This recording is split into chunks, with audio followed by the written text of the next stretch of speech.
Hello students, welcome back to our YouTube channel. This is Aman Anis Khan and in this video lecture we are going to discuss another important topic from physics which is friction. तो चलो physics को interesting बनाते हैं, इसे आसान बनाते हैं और जो टॉपिक हम डिस्कस करने जा रहे हैं वो टॉपिक फ्रिक्शन है, जिसे हम ज़्यादा कर सकते हैं, कम कर सकते हैं, लेकिन अवॉइड नहीं कर सकते। ओके, एक ऐसा फोर्स जो काफ़ी इंपॉर्टेंस रखता है हमारे आसपास, हमारे सराउंडिंग में।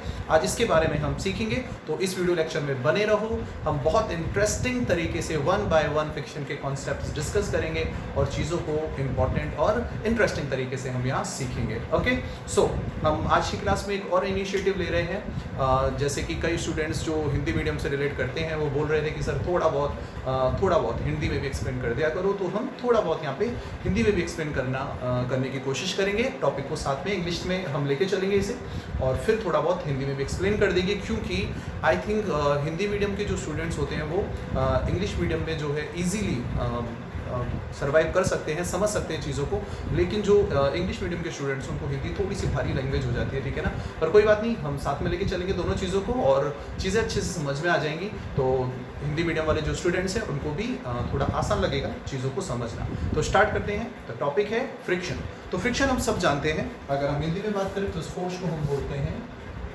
ये है घर्षण। Okay, friction. तो डेफिनेशन क्या होती है, देखो हम जानते हैं अगर हम किसी ऑब्जेक्ट को स्लाइड कराना चाहें तो स्लाइड कराते time we have to apply some decent amount of force. हमें एक decent amount of force apply करना ही होता है, उसके बिना वो ऑब्जेक्ट जो है स्लाइड नहीं करेगा। क्लियर? क्यों? जिस सरफेस पे फ्रिक्शन जितना ज़्यादा होगा, घर्षण जितना ज़्यादा होगा, ऑब्जेक्ट को खिसकाना उतना ही डिफिकल्ट होगा। और उसी की जगह अगर कोई स्मूथ सरफेस हो या बर्फ़ वाला सरफेस हो, वहाँ फ्रिक्शन कैसा हो जाता है, कम। या कभी सरफेस पे कोई ऑयल वगैरह फैल जाता है तो हम देखते हैं वहाँ भी फ्रिक्शन कैसा हो जाता है, कम। पानी फैलने से भी या बारिश होने से भी फ्रिक्शन कैसा हो जाएगा, कम। क्लियर? तो हम जानते हैं अगर फ्रिक्शन कम हो तो चीज़ों को मूव कराना आसान होता है। अब तुमको कहोगे सर डिफिकल्ट हो जाता है, बारिश होती है तो चलना डिफिकल्ट हो जाता है, लेकिन फ्रिक्शन कम हो जाता है, चलना ईजी रहता है, गिरना भी ईजी हो जाता है उस केस में। तो हम ईजिली हमारे आसपास सराउंडिंग कंडीशन से रिलेट कर सकते हैं कि किसी ऑब्जेक्ट को अगर फ्रिक्शन ज़्यादा है तो मूव कराना भी डिफिकल्ट होता है, और अगर फ्रिक्शन कम है तो ऑब्जेक्ट को मूव कराना भी ईजी होता है, आसान होता है। तो फ्रिक्शन की डेफिनेशन क्या हुई, देखो ये एक फोर्स है जो दो कॉन्टैक्ट सरफेस के बीच में लगता है। दो कॉन्टैक्ट सरफेस होंगी, एक ऑब्जेक्ट जो दूसरे ऑब्जेक्ट पे रखा है, दोनों की एक कॉन्टैक्ट सरफेस है। तो जब एक ऑब्जेक्ट दूसरे ऑब्जेक्ट के ऊपर स्लाइड करना चाहता है तो कॉन्टैक्ट सरफेस के पैरेलल एक फोर्स होता है। ये फोर्स पहले ऑब्जेक्ट की दूसरे ऑब्जेक्ट के ऊपर जो रिलेटिव मूवमेंट होता है, उस रिलेटिव मूवमेंट को अपोज करता है। This force is called friction force. तो डेफिनेशन बहुत सिंपल हो गई, ये हो गया force on contact surface of two objects which opposes the motion of one object on another object। एक ऐसा फोर्स जो दो वस्तुओं की संपर्क सतह पे लगता है, कॉन्टैक्ट सरफेस पे लगता है, और ये एक ऑब्जेक्ट को दूसरे ऑब्जेक्ट पर स्लाइड करने से, मूव करने से रोकता है या रोकने की कोशिश करता है। इस फोर्स को हम फ्रिक्शन फोर्स कहते हैं। तो ये तो हुई डेफिनेशन देने का एक तरीका, फिजिक्स में हमने डेफिनेशन दे दी, लैंग्वेज में इसको एक्सप्लेन कर दिया। पर हम जानते हैं रूट में कि ये जो चीज़ है फ्रिक्शन है, बहुत अच्छे से बचपन से इसको समझते आए हैं और डेफिनेशन को अलग तरीके से देने की जरूरत नहीं है। इसका असली मतलब हम अपने डेली लाइफ में एक्सपीरियंस करते हैं और समझते हैं। अब इसी टॉपिक को, इसी कॉन्सेप्ट को हमें फिजिक्स के टर्म में एक्सप्लेन करना है कि किस तरह से हम मेजर करते हैं, किस तरह से कम कर सकते हैं, और कौन कौन से टॉपिक इस फ्रिक्शन से रिलेट होते हैं, कौन कौन से कॉन्सेप्ट फिजिक्स में फ्रिक्शन से रिलेट होंगे। तो चलो फ्रिक्शन के बारे में सीखते हैं। ओके, तो अब बात होगी फ्रिक्शन की डेफिनेशन के बाद, फ्रिक्शन कितने टाइप का होता है। क्लियर? तो हम देखेंगे फ्रिक्शन को हम तीन कैटेगरी में डिवाइड करते हैं। वैसे देखा जाए तो दो ही कैटेगरी है, हमने और सिंपल करने के लिए उसको तीन कैटेगरी में डिवाइड कर दिया है। तो सबसे पहले जो फ्रिक्शन हमें सीखना है, उस फ्रिक्शन को हम बोलते हैं स्टैटिक फ्रिक्शन। तो पहला पॉइंट हमारे पास आ चुका है। अब हम डेली लाइफ से फिजिक्स की तरफ बढ़ गए हैं। तो जो पहला फ्रिक्शन है that is static friction. Okay, static friction, नाम में ही है स्टैटिक फ्रिक्शन। इसका मतलब वो फ्रिक्शन जो स्टेशनरी ऑब्जेक्ट पर वर्क करता है इज कॉल्ड स्टैटिक फ्रिक्शन। किसी रुकी हुई ऑब्जेक्ट के ऊपर जो फ्रिक्शन, जो घर्षण काम करेगा, उसे हम कहेंगे स्टैटिक फ्रिक्शन। क्लियर? इसको हम कहेंगे स्थैतिक घर्षण। हिंदी में इसको क्या कहते हैं? हिंदी में से कहा जाता है स्थैतिक घर्षण। ओके, टर्म्स है मेन। तो टर्म्स ही अगर टर्म्स समझ में आ जाए तो फिर आई थिंक लैंग्वेज और फॉर्मूले तो सब इंग्लिश में ही होते हैं, तो ज़्यादा हमें एक्स्ट्रा मेहनत करने की जरूरत नहीं है। लेकिन हाँ, थोड़ी बहुत अगर मैं हिंदी टर्म या लिख दूंगा तो हिंदी मीडियम वाले स्टूडेंट्स इजीली रिलेट कर पाएंगे। तो जो टॉपिक है हमारा वो है स्टैटिक फ्रिक्शन, स्थैतिक घर्षण। हम क्या कहेंगे?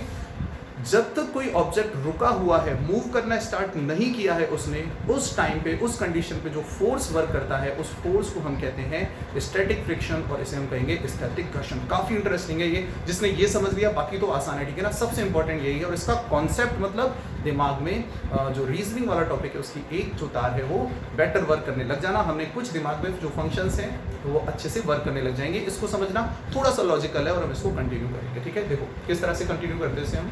अगर हम देखें स्टैटिक फ्रिक्शन, डेफिनेशन क्लियर होगी। कोई ऑब्जेक्ट रुका है तो रुके हुए ऑब्जेक्ट के ऊपर जो वर्क करता है फ्रिक्शन या घर्षण, उसे हम कहते हैं स्टैटिक फ्रिक्शन, ठीक है। अब ऑब्जर्व करो किसी रुके हुए ऑब्जेक्ट को, ठीक है। मान लो हमारे पास कोई ऑब्जेक्ट है, सारा कुछ डेली लाइफ के एक्सपीरियंस से ही आता है। मान लो ये ऑब्जेक्ट है और ये किसी सरफेस के ऊपर रखा हुआ है, ओके। अब हम इस ऑब्जेक्ट को या इस बॉक्स को धीरे से इस साइड में, इस डायरेक्शन में फोर्स अप्लाई करना शुरू करेंगे, एफ फोर्स अप्लाई करना शुरू करेंगे, और फिर ऑब्जर्व करेंगे कि ये खिसकता है या नहीं। लेकिन अभी जिस फ्रिक्शन की हम बात कर रहे हैं उसमें ये मूव नहीं करना चाहिए, ठीक है ना। बस मूव करने की कंडीशन में आ जाना चाहिए, क्लियर। मान लो चलो ये जो भी बॉक्स था, भारी बॉक्स था, घर में ये रखा हुआ था, तो मम्मी ने सबसे छोटे वाले बच्चे को बोला कि वो बॉक्स है उसको लेकर आओ जल्दी से, ठीक है ना, उसमें से सामान निकालना है। वो गया बेचारा, उसने बॉक्स को होल्ड किया और बॉक्स को खींचा, ठीक है, पूरी ताकत लगाई उसने, लेकिन बॉक्स उससे थोड़ा सा भी नहीं हिला। इसका मतलब उसने जो फोर्स अप्लाई किया वो इनफ नहीं है बॉक्स को मूव कराने के लिए। इस बॉक्स के पास गया, बेचारे ने खूब जो है मेहनत लगाई, ठीक है, छोटू ने, लेकिन ये बॉक्स मूव नहीं कर पाया। कोई बात नहीं, उसको हमने साइड में किया। फिर उसके बाद जब उससे काम नहीं हुआ तो अब इससे बड़ा वाला भाई जाएगा, ठीक है। इस बार उसको टास्क मिला है, वो गया, उसने भी खूब कोशिश की, उसने पहले से ज़्यादा ताकत लगाई, लेकिन अब भी ये बॉक्स मूव नहीं कर रहा है, यानी अभी तक बॉक्स रुका हुआ है, क्लियर। फिर उसके बाद अगर उससे भी टास्क नहीं हुआ तो अब जाएगा उससे भी बड़ा भाई, ठीक है, उसको भेजा गया कि भाई इन दोनों से काम नहीं हुआ है तो आप लेकर आओ। जब वो जाएगा और वो उस पर फोर्स लगाएगा तो अब हम देख रहे हैं कि वो उसको होल्ड करेगा, ईजिली उसको खिसका रहा है। लेकिन हमें कहाँ तक डिस्कस करना है, जब तक वो नहीं खिसका, यानी कि एक फोर्स होता है स्टैटिक फ्रिक्शन, यहाँ वर्क करेगा। चूंकि हम एक्सटर्नल फोर्स यहाँ लगा रहे हैं तो बताओ फ्रिक्शन फोर्स की डायरेक्शन क्या होनी चाहिए। फ्रिक्शन फोर्स सरफेस पे यहाँ ऑपोजिट डायरेक्शन में वर्क करेगा, क्लियर। इस तरह से फ्रिक्शन फोर्स सरफेस के पैरेलल वर्क करेगा और ऑपोजिट डायरेक्शन में वर्क करेगा। और ये जो फ्रिक्शन फोर्स है, चूंकि ऑब्जेक्ट रुका है तो मैं इसको बोल रहा हूँ एफएस। ये फ्रिक्शन फोर्स कितना है, एफएस है, ओके। तो यहाँ एक फ्रिक्शन की एक लिमिट है, और उस लिमिट तक जब तक हम उससे ज्यादा फोर्स अप्लाई नहीं कर देंगे कोई भी ऑब्जेक्ट मूव नहीं करता है। फॉर एग्जांपल अगर मैं तुमसे कहूं, अब ठीक है हम थोड़ा और डिटेल में जाते हैं, ये तो हुआ एक जनरल एग्जांपल। अगर मैं तुमसे कहूं कि इस बॉक्स को खिसकाने के लिए 100 न्यूटन फोर्स चाहिए, मिनिमम 100 न्यूटन चाहिए भाई, 100 न्यूटन से कम पे नहीं खिसकेगा, लेकिन हाँ 100 न्यूटन से ज्यादा फोर्स अप्लाई करते ही ये बॉक्स स्लाइड कर जाएगा, मूव कर जाएगा। तो अब इस सिनेरियो में हम क्या सीख सकते हैं, देखो जो छोटा भाई था उसमें जो एबिलिटी थी, मान लो 50 न्यूटन फोर्स अप्लाई करने की थी, वो 50 न्यूटन फोर्स अप्लाई कर सकता है, फॉर एग्जांपल है, ठीक है ना। तो वो 50 न्यूटन अप्लाई करेगा तो क्या बॉक्स खिसकेगा, नहीं, क्योंकि इसको खिसकाने के लिए मिनिमम 100 न्यूटन चाहिए। यहाँ फ्रिक्शन की जो कैपेबिलिटी है वो कितनी है, 100 न्यूटन, समझ रहे हो। नेक्स्ट केस में क्या होगा, मान लो कि उससे बड़ा भाई है, उसकी जो एबिलिटी थी वो थी 90 न्यूटन का फोर्स लगाने की, उसने 90 न्यूटन फोर्स लगाया, लेकिन अभी भी ये बॉक्स नहीं खिसक रहा है, क्लियर। तो अब जो तीसरे नंबर पे आया, सपोज उसकी कैपेबिलिटी ज्यादा है और वो 150 न्यूटन तक फोर्स लगा सकता है, तो वो इजीली इस बॉक्स को होल्ड करेगा और लेके चला जाएगा। यहाँ हमने ये देखा 100 न्यूटन एक ऐसा फोर्स था जहां तक इस ऑब्जेक्ट ने स्लाइड नहीं किया। अब देखो सपोज मैं यहां पर 10 न्यूटन फोर्स लगा रहा हूं तो क्या बॉक्स स्लाइड करेगा, नहीं। अब मुझे बताओ अगर मैं यहां 10 न्यूटन फोर्स अप्लाई कर रहा हूं तो फ्रिक्शन कितना, 10 न्यूटन, क्योंकि दोनों फोर्स इक्वल और अपोजिट है, जैसे बराबर हुए ऑब्जेक्ट मूव नहीं करेगा। हम जानते हैं अगर फोर्स इक्वल हो और अपोजिट हो तो इसका मतलब ऑब्जेक्ट मूव नहीं करता। पॉइंट समझ में आ गया। यानी कि अगर हम यहाँ 10 न्यूटन फोर्स अप्लाई करेंगे तो यहाँ फ्रिक्शन कितना होगा, 10। अगर मैं यहाँ 20 न्यूटन फोर्स अप्लाई करूंगा तो फ्रिक्शन कितना होगा, 20।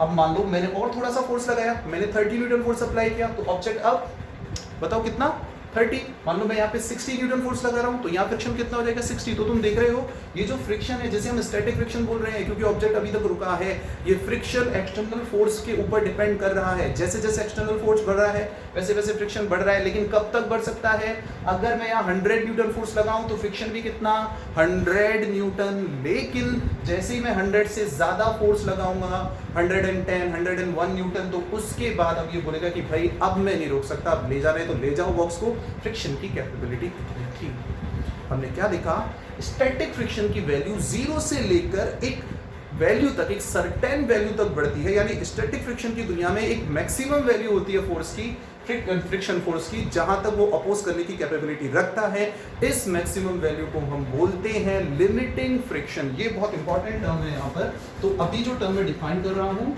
ये इसी की दुनिया का एक टर्म है। इस टर्म को हम कहते हैं लिमिटिंग फ्रिक्शन।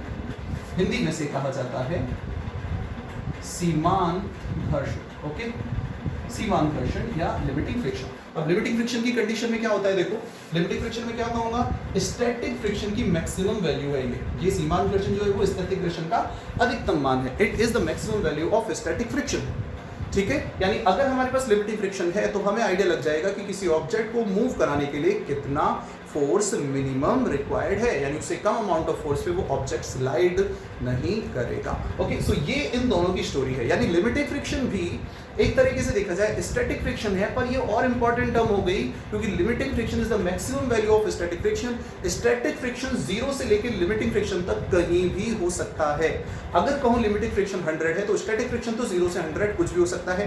यानी स्टैटिक फ्रिक्शन जिसको समझना है उसको इन दोनों टर्म्स के बीच की सिमिलैरिटी और इन दोनों टर्म्स के बीच का डिफरेंस बिल्कुल क्लियर होना चाहिए। हम ये और क्लियर करेंगे एग्जांपल लेके, लेकिन आई थिंक अभी तक काफी कुछ समझ में आ गया होगा कि हाँ इसी की दुनिया का ये है लिमिटिंग फ्रिक्शन, लेकिन इससे थोड़ा सा अलग है। ये इसकी एक लिमिट को बताता है, इसकी एक सीमा को बताता है। Okay, so this is limiting friction. Okay, तो हमने देखा यहाँ ये सारी चीजें क्लियर हो गई होंगी। यानी स्टैटिक फ्रिक्शन अपनी वैल्यू 0 से लिमिटिंग फ्रिक्शन की वैल्यू तक चेंज कर सकता है। अब देखते हैं कि लिमिटिंग फ्रिक्शन क्या फॉर्मूला रखता है और किस तरह से डिपेंड करता है। तो देखो जो भी फ्रिक्शन फोर्स है वो डायरेक्टली प्रोपोर्शनल होते हैं रिएक्शन फोर्स की। Friction is always directly proportional to reaction force. Reaction force जितना ज्यादा होगा फ्रिक्शन उतना ही ज्यादा होगा। ये ध्यान रखो, कोई सा भी फ्रिक्शन हो, अभी तुम देखोगे हम 3 टाइप के फ्रिक्शन पढ़ेंगे और तीनों में हम ये लिखेंगे कि जो फ्रिक्शन है that depends on reaction force. ये सबसे इंपॉर्टेंट पॉइंट है। यानी फ्रिक्शन अगर हम फॉर्मूला डेराइव करने जा रहे हैं तो हम एक पॉइंट याद रखेंगे कि friction is directly proportional to reaction. जो नॉर्मल रिएक्शन फोर्स होता है उसके फ्रिक्शन डायरेक्टली प्रोपोर्शनल होता है। और भी काफी सारी चीजों पर डिपेंड करता है जिनके बारे में हम आगे डिस्कस करेंगे। ओके, तो सबसे पहले अगर हम लिमिटिंग फ्रिक्शन हम यहाँ देखेंगे कि जो लिमिटिंग फ्रिक्शन होता है, इस लिमिटिंग फ्रिक्शन को रिप्रेजेंट कैसे करते हैं, देखो सब ध्यान से। Fs तो हमारा स्टैटिक फ्रिक्शन है, लिमिटिंग फ्रिक्शन होता है Fs maximum. This limiting friction which is Fs maximum, this limiting friction is directly proportional to normal reaction force R. Okay, so R is reaction force. R is reaction force. इसको क्या बोलते हैं हम, प्रतिक्रिया बल। ठीक है ना, ये रिएक्शन फोर्स है, ये R हो गया। और सेकेंड कंडीशन जब हम इक्वल में चेंज करेंगे यहाँ Fs मैक्सिमम, तो यहाँ एक कांस्टेंट आता है, बहुत बढ़िया सा कांस्टेंट है, ये है म्यू। ठीक है, यू के आगे शून्य लगा दी हमने, ये म्यू बन गया, mu S into R, mu S into R. तो हमारे पास एक फॉर्मूला है यहाँ, जो म्यू एस है ये इंपॉर्टेंट है। This mu S is called coefficient of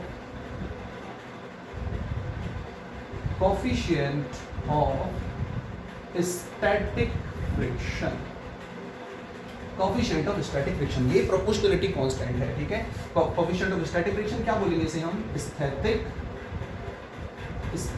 घर्षण गुणांक, स्थैतिक घर्षण गुणांक। ठीक है ना, तो ये हो गई कंडीशन। अगर हम देखें तो Fs म्यू एस आर, ये हमारे पास फॉर्मूला है। देखते बताओ, हिंदी इंग्लिश जैसी लगती है, इंग्लिश हिंदी जैसी लगती है, यानी हिंदी के टर्म्स जो है वो भारी भारी लगते हैं, हैवी लगते हैं थोड़े से। तो देखो Fs मैक्सिमम कितना हो गया, म्यू एस आर, ये फॉर्मूला हमारे सामने है। म्यू एस हम जान गए हैं, एक क्या है, कोफिशिएंट है। अगर हम देखिए ये भी फोर्स होता है, यहाँ भी फोर्स है, यानी म्यू एस का कोई भी डायमेंशन नहीं होगी, कोई इसकी यूनिट नहीं होगी, ये सिर्फ एक कांस्टेंट है जो डिपेंड करता है सरफेस पे, ठीक है, उसके नेचर पे। तो ये वैल्यू जो है हमें क्वेश्चंस में गिवन होगी। तो Fs मैक्सिमम जो है वो कितना है बताओ, ये हो गया म्यू एस इंटू आर। यहाँ म्यू एस के बारे में हमें पता चला, एक फॉर्मूला हमारे सामने है, हम इसे बहुत अच्छे से याद रखेंगे और अभी मैं इसको देखो यूज करना बताऊंगा, फॉर्मूले को किस तरीके से यूज किया जाता है। तो Fs maximum is equal to mu S R. यहाँ ध्यान रखने वाली बात है कि ये फोर्स स्टैटिक फ्रिक्शन का है नहीं, ये फॉर्मूला स्टैटिक फ्रिक्शन का नहीं है, ये फॉर्मूला लिमिटिंग फ्रिक्शन का है। लेकिन जिसे लिमिटिंग फ्रिक्शन के बारे में आइडिया है वो स्टैटिक फ्रिक्शन के बारे में इजीली आइडिया लगा सकता है। तो चलो एक छोटा सा प्यारा सा एग्जांपल लेते हैं और इसको बिल्कुल से क्लियर कर लेते हैं, बिल्कुल अच्छे से क्लियर कर लेते हैं इस कॉन्सेप्ट को। सो ये क्लियर हो गया होगा यहाँ तक जो भी मैंने एक्सप्लेन किया। नेक्स्ट पॉइंट की तरफ। तो अब हम एक क्वेश्चन लेते हैं सिंपल सा।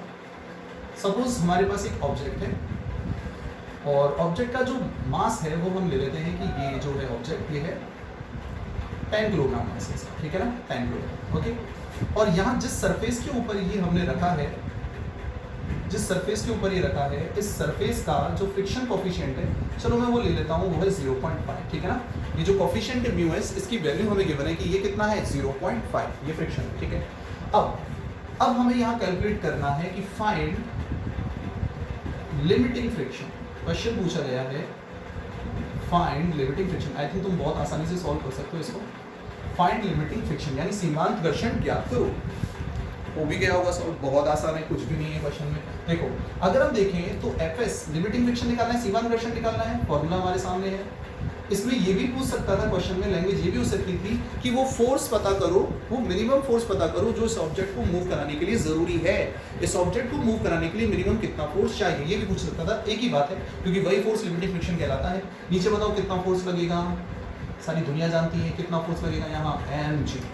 ऊपर सब जानते हैं कि सर ये रिएक्शन, ये तो रिएक्शन है जिसके मार की बात कर रहे हैं, ठीक है ना, ये रिएक्शन हो गया, ओके। r और mg ये दोनों फोर्स हमारे सामने हैं, ओके। सो एफएस मैक्सिमम कितना है बताओ, ये होगा म्यू एस इंटू आर। बताओ r is equal to mg, sir ये तो हमेशा का है, ठीक है ना। बोलो कितना हो जाएगा, mu S into mg, you are getting it, is equal to, बोलो म्यू एस कितना 0.5 गिवन है हमें, m कितना 10 और g भी कितना 10, ओके। आसान करने के लिए जी को 10 लिया हमने, 928 की जगह बताओ 10 इंटू 10 100, यहाँ देखेंगे तो 5.5 से मल्टीप्लाई करेंगे, आंसर कितना है बताओ 15 न्यूटन। ये हमारा आंसर है। ये आंसर निकालना बड़ा आसान है, पर ये आंसर क्या कहना चाह रहे हैं वो अच्छे से समझ लो।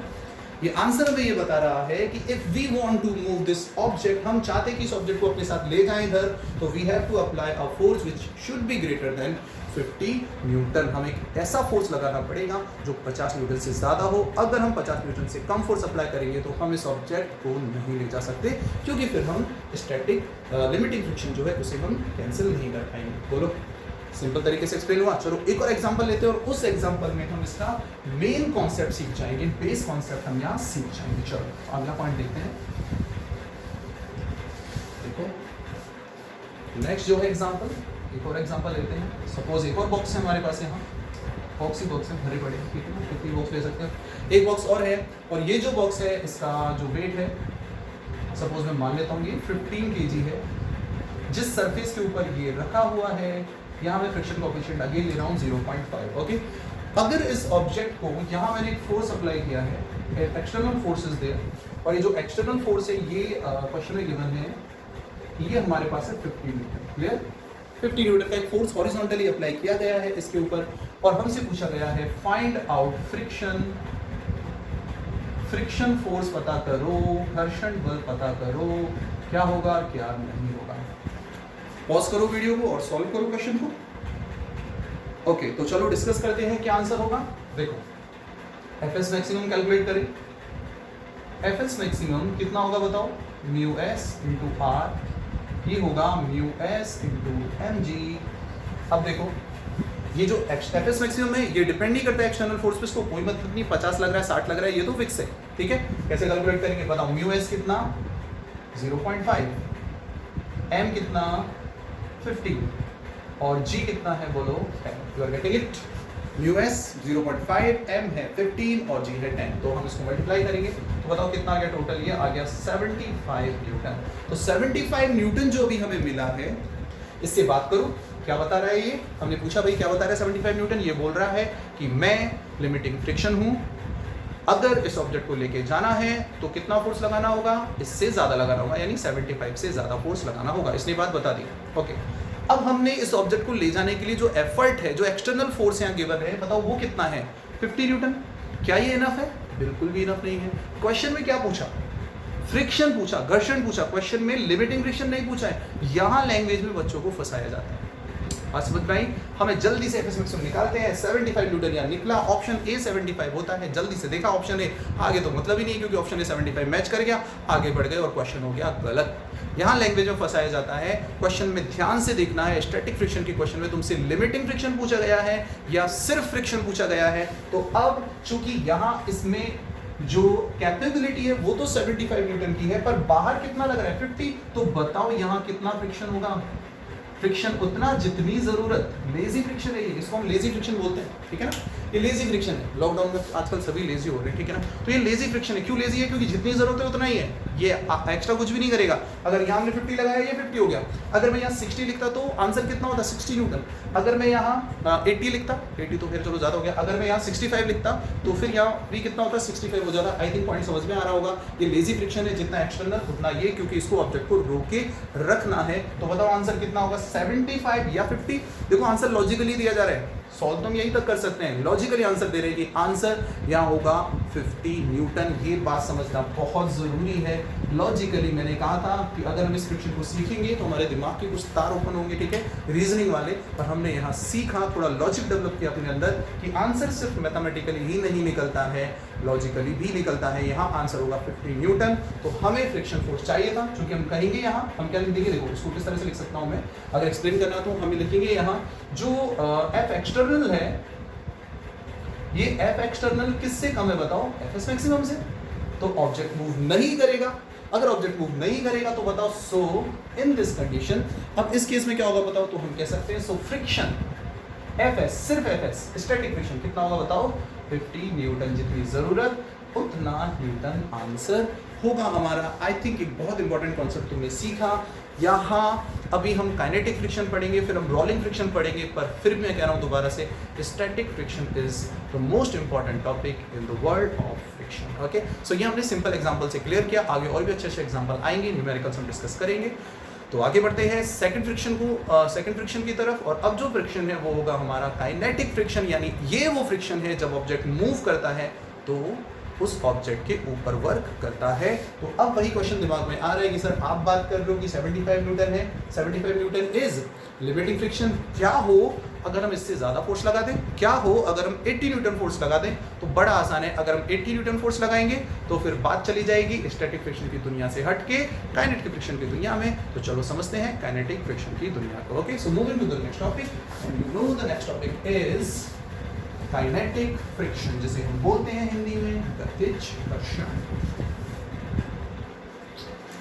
सो सेकंड टॉपिक बहुत आसान, पहला हमने सीखा, अब दूसरा है इट इज काइनेटिक फ्रिक्शन, और इसे हम बोलते हैं, ये है गतिज घर्षण। ओके, तो देखो क्लियर करते हैं काइनेटिक फ्रिक्शन के कॉन्सेप्ट को। यहाँ ये बॉक्स है हमारे पास, ठीक है, तो मैं यही क्वेश्चन ले लेता हूँ। मान लो 50 किलोग्राम ऑब्जेक्ट है यहाँ हमारे पास, जो फ्रिक्शन कोफिशिएंट है वो 0.5 है। इस बार काइनेटिक फ्रिक्शन ले रहा हूँ, ठीक है ना, यहाँ पे काइनेटिक फ्रिक्शन कोफिशिएंट आएगा। और पहले इसका चलो एक बार फॉर्मूला और इसकी डेफिनेशन समझ लेते हैं, फिर एग्जांपल लेंगे। इंग्लिश कर देता हूँ। तो डेफिनेशन तो समझ में आ गई सबको कि वो फ्रिक्शन जो मूविंग ऑब्जेक्ट के ऊपर वर्क करता है, friction force that works on a moving object, a sliding object is called kinetic friction.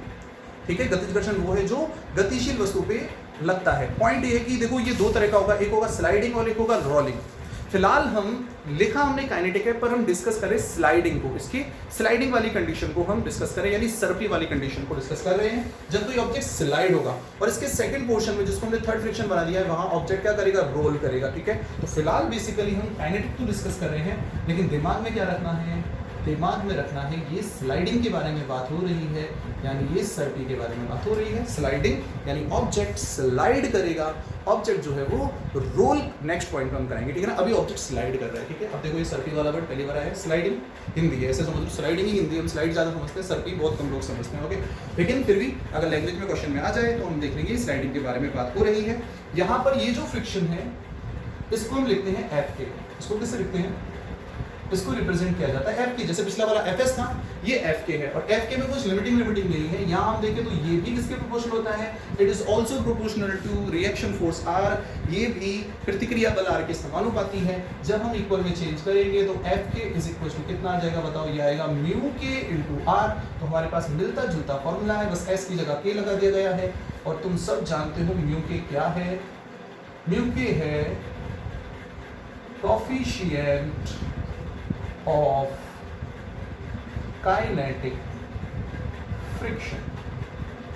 ये है हमारा गतिज घर्षण गुणांक। ये है हमारा गतिज घर्षण गुणांक। Okay, coefficient of kinetic friction Fk is equal to mu K into r। तो अब जब हम वैल्यू पुट करेंगे देखेंगे, देखो ये फॉर्मूला काम में आएगा। तो एक एग्जांपल लेते हैं, बिल्कुल क्लियर कर लेते हैं इसको। देखो एग्जांपल में वही ले लेता हूं जो थोड़ी देर पहले था, क्योंकि वही हमारे दिमाग में क्वेश्चन पुट अप हुआ था। ऑब्जेक्ट जो था वो 50 kg था, ठीक है। यहाँ जो फ्रिक्शन कोफिशिएंट था वो मैंने कितना मान लिया, ये है 0.5। इस बार मैंने बढ़िया से फोर्स लगा दिया। मैं कह रहा हूँ 150 न्यूटन लगाओ, तो लगानी है तो बढ़िया से फोर्स लगाओ, ठीक है ना। हमने कितना फोर्स लगा दिया यहाँ, 150 न्यूटन एक्सटर्नल फोर्स। अब देखते हैं यहाँ पे ऑब्जेक्ट रुकेगा या नहीं रुकेगा, चेक करें। चलो एफएस मैक्सिमम चेक करो। अगर एफएस मैक्सिमम चेक करोगे तो कितना होगा बताओ, mu S into R. Mu S कितना है 0.5, आर कितना है mg। बताओ, अभी थोड़ी देर पहले निकाल लिया था वैसे तो हमने। 0.5 इंटू एम कितना है 15 इंटू 10, ये हो जाएगा 15 इंटू 5 75 न्यूटन। यानी कि ये 75 न्यूटन तक ही रोक सकता है। और एक्सटर्नल फोर्स कितना है 150, ले जाएगा क्या, बिल्कुल ले जाएगा, 100% ले जाएगा। ये छोड़ेगा थोड़ी इसमें, क्योंकि 150 न्यूटन फोर्स है। यानी ऑब्जेक्ट को इस बार मूव करना ही पड़ेगा। जब कोई ऑब्जेक्ट मूव करता है तो उस केस में एंट्री होती है एक्सेलरेशन की। तो यहाँ कॉन्सेप्ट आएगा एक्सेलरेशन का। यहाँ क्वेश्चन में पूछा जाता है कि पहले तो ये बताओ, पहली कंडीशन तो ऑब्जेक्ट विल मूव और नॉट, ऑब्जेक्ट मूव करेगा या नहीं, और अगर मूव करेगा तो find out the acceleration of object. तो हमें यहाँ ऑब्जेक्ट का एक्सेलरेशन फाइंड आउट करना है। बताओ 150 न्यूटन इधर है, फ्रिक्शन कितना, फ्रिक्शन ने बोल दिया कि भाई मैं तो 75 न्यूटन तक अपोज कर सकता हूँ, इतना था। अब ले जाओ, अगर 150 लगा रहे हो तो बताओ ऑब्जेक्ट के ऊपर दो फोर्स वर्क कर रहे हैं इन अपोजिट डायरेक्शन, 150 इधर 75 इधर। और बताओ फॉर्मूला क्या बताया था मैंने लॉज ऑफ मोशन में, मैंने बताया था कि भाई एफ नेट बराबर एम ए, ये सेकंड लॉ ऑफ मोशन से हमें मिलता है, सबसे इंपॉर्टेंट फॉर्मूला है। बताओ एफ नेट कितना, 150 इधर माइनस, बताओ 150 माइनस कितना होगा 75 इज इक्वल टू एम कितना है 15, और एक ऑब्जेक्ट कहाँ मूव करेगा 150 की तरफ, यहाँ मूव कर जाएगा। एक्सेलरेशन कितना है a, F net 150 minus 75 is equal to 15 a, 150 minus 75 is equal to 15 a. Acceleration a is equal to 75 upon 50, बताओ कितना आ गया 5 मीटर पर सेकंड स्क्वायर। यानी ये ऑब्जेक्ट 5 मीटर पर सेकंड स्क्वायर के एक्सेलरेशन से भागेगा, मूव करेगा। So this is the acceleration of object. अब हम पता कर सकते हैं, अगर ये एक्सेलरेशन है तो फिर इक्वेशन ऑफ मोशन की हेल्प से तुम पता कर सकते हो 1 सेकंड बाद ये कितना दूर जाएगा, 2 सेकंड बाद कितना जाएगा, वो सब हम सीख चुके हैं, बहुत आसान चीज़ है। तो फिलहाल हमने देखा काइनेटिक फ्रिक्शन के क्वेश्चन को किस तरीके से सॉल्व किया जाता है। अब देखो यहाँ समझने वाली बात ये है कि ज़्यादातर क्वेश्चन में 99% क्वेश्चन में एफ के और एफ आर, यानी कि म्यू के और म्यू आर। म्यू के क्या होता है बताओ, म्यू के है कोफिशिएंट ऑफ काइनेटिक फ्रिक्शन, और एक है म्यू आर, ठीक है, म्यू एस, ये क्या है, ये कोफिशिएंट ऑफ स्टैटिक फ्रिक्शन। ये दोनों सेम ही गिवन होते हैं। यानी जो 0.5 दिया है इसी को तुम काइनेटिक की तरह काम में ले सकते हो और इसी को तुम स्टैटिक की तरह काम में ले सकते हो। यहाँ मैंने देखा एफएस मैक्सिमम निकाला 75 न्यूटन, और उसके बाद हमने ये यहाँ सॉल्व कर लिया। ऐसे देखा हमने कि ये एक्स्ट्रा फोर्स कितना आया 150, 75 रह गया, और फिर एक्सेलरेशन कितना आया 5 मीटर पर सेकंड स्क्वायर। यानी 99% क्वेश्चन में दोनों को सेम ही है, एक ही वैल्यू गिवन होती है। उसी को तुम म्यू के की तरह कंसिडर कर सकते हो और उसी को म्यू एस की तरह कंसिडर कर सकते हो। क्वेश्चन में कुछ अलग से नहीं कहा जाता, लेकिन अगर क्वेश्चन में अलग से मेंशन किया गया हो कि this is static friction, this is kinetic friction, तो फिर बात बदल जाएगी। ठीक है, फिलहाल मैंने एक सिंपल तरीके का क्वेश्चन सॉल्व करके बताया। मैं ये भी समझाऊंगा कि तो क्या होगा, जो पहले ये देख लेते हैं कि दोनों में डिफरेंस क्या है। क्यों मैं कह रहा हूँ कि कभी कभी सिमिलर दिया जाता है, कभी कभी डिफरेंस दिया जाता है। तो एक छोटा सा एक्सपेरिमेंट, एक छोटा सा कॉन्सेप्ट सीखते हैं। देखो यहाँ तो समझ में आ गया होगा कॉन्सेप्ट, चलो बढ़ते इसको बिल्कुल क्लियर कर लेते हैं, क्योंकि हम क्लियर तब तक नहीं हो सकते जब तक हम चीज़ों को डिफिकल्ट करके और चीज़ों के पीछे बिल्कुल एकदम बेस कॉन्सेप्ट तक नहीं जाएंगे, तब तक हम बिल्कुल एकदम क्लियर होकर नहीं निकल सकते। तो सुनो, एक इंपॉर्टेंट कॉन्सेप्ट हम यहाँ सीखते हैं। पॉइंट ये है कि मुझे एक बात बताओ, किसी ऑब्जेक्ट को एक बार खिसकाना, स्लाइड कराना ज़्यादा डिफिकल्ट होता है या उसे स्लाइड कराते रहना?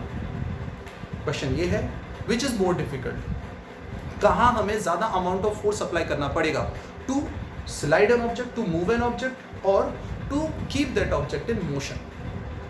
तो देखो बिल्कुल सिंपल है, सबने कार के पीछे जाके धक्का तो लगाया ही होगा, ठीक है। शुरू में सब वहाँ लग जाते हैं, ठीक है ना, बस के ऊपर। बस अगर रुक जाए या कार रुक जाए तो सब उतर के जाते हैं, पीछे धक्का लगाते हैं, ठीक है। अब मान लो बस रुकी हुई है और 10 लोग उतर के पीछे से धक्का लगा रहे हैं, हमें भी बोला जाता है हम खड़े तो नहीं रह सकते ना, हमें भी धक्का लगा रहे हैं, लेकिन कई कामचोर क्या करते हैं, बस हाथ लगा लेते हैं और एक्टिंग करते हैं कि बहुत जोर से धक्का लगा रहे हैं, ठीक है ना, ऐसा नहीं होना चाहिए। लेकिन उस कॉन्सेप्ट में हम ये समझते हैं, हम ये ध्यान से देखेंगे यहाँ कि स्टार्टिंग में बहुत ज़ोर से पावर लगानी पड़ती है। जिन्होंने एक्चुअल में धक्का लगाया होगा, मैं उनकी बात कर रहा हूँ, तो शुरू में बहुत ज़्यादा फोर्स लगाना पड़ता है, लेकिन एक बार जब वो स्लाइड होना स्टार्ट हो गया, मूव करना स्टार्ट हो गई, बस रोल करना स्टार्ट हो गई, तो फिर हमें पहले से कम अमाउंट ऑफ फोर्स की ज़रूरत है।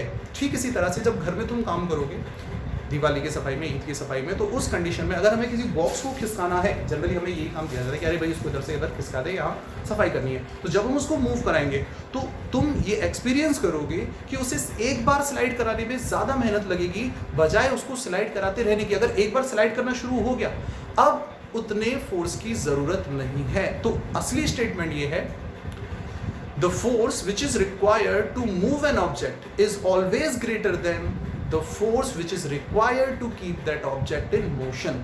किसी ऑब्जेक्ट को एक बार मूव कराने के लिए जो फोर्स चाहिए, वो उसे मूव कराते रहने के लिए जो फोर्स चाहिए, उसके कंपैरिजन में ज़्यादा होता है, थोड़ा सा ज़्यादा होता है। बहुत ज़्यादा भी फर्क नहीं होता है कि पहले तो तुमने पूरी ताकत लगा दी और फिर तुम एक उंगली से लेके जा रहे हो, ये भी नहीं होगा। लेकिन दोनों के बीच में एक स्लाइड छोटा सा डिफरेंस होगा, और वो डिफरेंस हम इजीली ऑब्जर्व कर सकते हैं, हम इजीली ऑब्जर्व कर सकते हैं। ये डेली लाइफ का एक हमारा एक्सपीरियंस है। यानी कि क्या पता चला हमें ये पता चला कि जो लिमिटिंग फ्रिक्शन है, किसी ऑब्जेक्ट को एक बार खिसकाने के लिए जो फोर्स चाहिए, वो हमेशा ज़्यादा होता है काइनेटिक फ्रिक्शन से। ओके, तो बात समझ में आ गई होगी। हमने क्या सीखा यहाँ? हमने एक कॉन्सेप्ट सीखा कि जो लिमिटिंग फ्रिक्शन है, जिसे मैं लिखता हूँ Fs मैक्सिमम, ये हमेशा ज़्यादा होता है किससे? Fk से। यहाँ हम एक और कॉन्सेप्ट सीख रहे हैं कि जो म्यू एस है, ये हमेशा ज़्यादा होता है म्यू के से। बहुत ज़्यादा फर्क इनमें नहीं होता है। मैंने कहा 99% क्वेश्चन में सेम ही बता दिया जाता है। क्यों? क्योंकि अभी मैंने कहा तो तुम इस चीज़ को नोटिस करोगे, गौर करोगे, लेकिन दोनों में डिफरेंस तो है, हल्का सा डिफरेंस, हम ग्राफ से भी समझेंगे नेक्स्ट क्लास में। दोनों के बीच में हल्का सा डिफरेंस तो है, लेकिन इतना भी डिफरेंस नहीं है कि बिल्कुल एकदम क्लियरली आइडेंटिफाई कर लिया जाए। तो पॉइंट ये है कि डिफरेंस तो होता है, पर ज़्यादातर क्वेश्चन में, न्यूमेरिकल्स में, हम इस डिफरेंस को अवॉइड करते हैं। क्वेश्चन जो एग्जामिनर होता है वो खुद इस कॉन्सेप्ट को अवॉइड करता है। दोनों को सेम लेने के लिए हमें कहा जाता है 99% क्वेश्चंस में। पर अगर 1% चांस है कि क्वेश्चन में अलग अलग वैल्यूज गिवन हो, म्यू एस और म्यू के की, तो फिर क्वेश्चन को हमें उसी के अकॉर्डिंग ट्रीट करना होगा। तो फिलहाल हमें पता चल गया, बताओ कौन ज़्यादा फोर्स है? स्टैटिक फ्रिक्शन की लिमिटिंग वैल्यू या फिर काइनेटिक फ्रिक्शन? स्टैटिक फ्रिक्शन की लिमिटिंग वैल्यू। तो अगर क्वेश्चन ये पूछा जाए कि कौन सा ज़्यादा फोर्स है, स्टैटिक फ्रिक्शन या काइनेटिक फ्रिक्शन, हम कुछ नहीं कह सकते। स्टैटिक फ्रिक्शन के आंसर दे रहे हो, ठीक है ना, ये नहीं है। दोनों में से कौन ज़्यादा होगा? नहीं कहेंगे, क्योंकि स्टैटिक फ्रिक्शन मैक्सिमम नहीं, स्टैटिक फ्रिक्शन की लिमिटिंग वैल्यू, लिमिटिंग फ्रिक्शन ज़्यादा होगा काइनेटिक फ्रिक्शन से, ये बात कंफर्म है। स्टैटिक फ्रिक्शन तो हम जानते हैं, उसका कॉन्सेप्ट थोड़ा सा अलग होता है। बोलो बहुत समझ में आ गई? तो ये सिंपल सा कॉन्सेप्ट है। और हम ये भी कह सकते हैं कि coefficient of static friction is greater than coefficient of kinetic friction. तो अभी जो क्वेश्चन मैंने तुम्हें समझाया था, यहाँ अगर मान लो अभी तो मैंने क्वेश्चन में दोनों को सेम लेके चला, मैंने क्या कहा 99% में ऐसा ही होगा, लेकिन हम थोड़ा एडवांस सीख रहे हैं। अगर एडवांस सीखेंगे तो सपोज हमें क्वेश्चन में ये कहा जाता, इसी क्वेश्चन की बात कर रहा हूँ मैं, ठीक है ना, क्योंकि इसी क्वेश्चन में हम ये समझ जाएंगे। हमें कहा जाता कि जो 0.5 है ना, ये म्यू एस है, और म्यू के जो है ना वो तो 0.4 है। तो ये क्वेश्चन कैसे सॉल्व होता? म्यू एस 0.5 है और म्यू के जो है वो कितना है? 0.4। अब सॉल्व करेंगे, देखो, तो ये तो पता चल गया Fs मैक्सिमम 0.5 वैल्यू रखकर मुझे ये पता चल गया है यहाँ कि बताओ लिमिटिंग फ्रिक्शन कितना है? 75 न्यूटन। क्या ये 150 न्यूटन इसे मूव कराने के लिए इनफ है? तो हमें यहाँ से तो ये आंसर मिलेगा बस कि हाँ, object will move, object move करेगा। अब बात करते हैं कि जब ये ऑब्जेक्ट स्लाइड करना शुरू कर देगा, अब कौन सा फ्रिक्शन है? अब फ्रिक्शन होगा काइनेटिक फ्रिक्शन। यानी अब यहाँ 75 न्यूटन नहीं, इसकी जगह हमें काइनेटिक फ्रिक्शन को लेना होगा। काइनेटिक फ्रिक्शन कैसे निकलेगा बताओ? अब हम कैलकुलेट करेंगे, एफ के अलग से लेना होगा। तो इसने तो सिर्फ हमारी इतनी हेल्प की कि हमें ये बता दिया कि भाई ऑब्जेक्ट मूव करेगा, एफ के होगा वो होगा म्यू के इंटू आर। देखो बड़ा आसान है, बताओ म्यू के कितना? 0.4, आर कितना? mg। बताओ म्यू के कितना? 0.4 इंटू एम कितना है? 15, और जी कितना है बताओ? 10। तो ये कितना हो जाएगा बोलो? या मल्टीप्लाई करेंगे 4, 15 इंटू 4 60 न्यूटन। देखो कितना फर्क आ गया, जिससे मैं 75 लेना था अब कितना लेंगे बताओ? 60 न्यूटन, क्योंकि दिस इज काइनेटिक फ्रिक्शन। जब ऑब्जेक्ट मूव करता है तो उस पर काइनेटिक फ्रिक्शन वर्क करेगा, ठीक है ना। ये 1% वाली पॉसिबिलिटी के लिए, ये एडवांस कॉन्सेप्ट के लिए है जो मैं समझाना चाह रहा हूँ। आई थिंक वो क्लियर हो रहा होगा। ये उस क्वेश्चन के लिए जहाँ दोनों की वैल्यू अलग अलग दी गई, क्योंकि खिसकाने के लिए, एक बार खिसकाने के लिए तो 75 न्यूटन चाहिए था, लेकिन एक बार जब वो खिसकने लग गया, मूव करने लग गया, अब सिर्फ 60 न्यूटन का फोर्स यहाँ है। इतना ज़्यादा डिफरेंस इनमें नहीं होता है, लेकिन एग्जाम्पल के तौर पे मैं इनको बिल्कुल कॉन्सेप्ट को क्लियर करने के लिए एक्सप्लेन कर रहा हूँ, शायद समझ में आ गया होगा। यानी बताओ अब एक्सप्रेशन कितना होगा। अब हम फाइनली वही फॉर्मूला लगा देंगे, F net is equal to m a. Clear, बोलो एफ नेट कितना है।